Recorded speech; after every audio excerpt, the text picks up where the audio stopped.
বাক্সা জিলাতে মচলপুৰত আজি যেটো ৭৯তম স্বাধীনতা দিৱস ইয়াত পতাকা উত্তোলন কৰিবলৈ পাই মোৰ ভাল লাগিছে কাৰণ মই এই ক্ষেত্ৰৰ পৰাই নিৰ্বাচিত আৰু বাক্সা জিলা আগৰ তুলনাত বহুত উন্নতিৰ পথত গৈ আছে ৰাস্তা ঘাটৰ উন্নতি হৈছে হস্পিটেলৰ উন্নতি হৈ আছে জিলা ক্ৰীড়া প্ৰকল্প আমি পাইছোঁ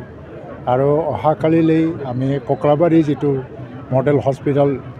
উদ্ঘাটন কৰিব গৈ আছোঁ আৰু সকলো দিশত আমি শিক্ষা দীক্ষাৰ ক্ষেত্ৰত আজি আগৰ তুলনাত বহুতখিনি ভাল মানে যেটো উত্তীৰ্ণ হোৱাৰ সংখ্যাৰ পৰা আৰম্ভ কৰি আৰু জেনেৰেল যেটো মেট্ৰিকৰ ৰিজাল্ট আজি এই স্বাধীনতা দিৱসত মই এই স্বাধীনতা দিৱসৰ সেনানীসকল যিসকলে শ্বহীদ হৈ গ'ল তেখেতসকললৈ মোৰ শ্ৰদ্ধা জ্ঞাপন কৰিছোঁ আৰু বাচি থকা তেওঁলোকৰ পৰিয়ালৰ ব্যক্তিসকলক সদায় আমি সহায় কৰি যাম মই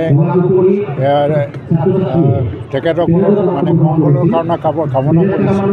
আৰু সমগ্ৰ অসমত যিধৰণে এটা শান্তিৰ বাতাবৰণ বিটিআৰ অঞ্চলত আজি শান্তিৰ বাতাবৰণ হিংসা নাই উগ্ৰবাদ নাই আমি সকলোৱে মিলি পেলাই এই পৰিৱেশটো আমি নিৰ্মাণ কৰিলোঁ এই যাতে বাচি থাকে আমাৰ ছাত্ৰ ছাত্ৰীসকলৰ ভৱিষ্যতক লৈ পেলাই আমি যাতে অধিক সময় মনোনিৱেশ কৰিব পাৰোঁ তাৰ কাৰণে আমি কাম কৰিব লাগে কাৰণ ভাৰতবৰ্ষ এতিয়া মানে এটা ইমাৰ্জিং মানে ইকনমিক পাৱাৰ গোটেই বিশ্বৰ ভিতৰতে আৰু এই দেশখনৰ 1947 চনলৈকে মানে 100 বছৰ পুৰা হোৱাৰ দিনা ভাৰতে এটা উন্নত বা ডেভেলপ নেশ্যন বুলি ডিক্লেৰেশ্যন হ'ব এই মৰ্যাদা পাব সেইটোৰ কাৰণে আমি কাম কৰি আছোঁ আমাৰ সন্মানীয় নৰেন্দ্ৰ মোদী ডাঙৰীয়া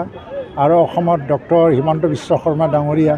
এই দুজনে অসমখনক আৰু উত্তৰ পূৰ্বাঞ্চলক যেনেধৰণে তীব্ৰ গতিত উন্নয়নৰ দিশত লৈ গৈ আছে আমি আশা কৰিব পাৰোঁ যে ভৱিষ্যত আমি এটা পৰিৱৰ্তিত এটা নৰ্থ ইষ্টাৰ্ণ ৰিজন পৰিৱৰ্তিত অসম আৰু উন্নত অসমৰ চেহেৰা আমি দেখিবলৈ পাম এই সময়ত সেইকাৰণে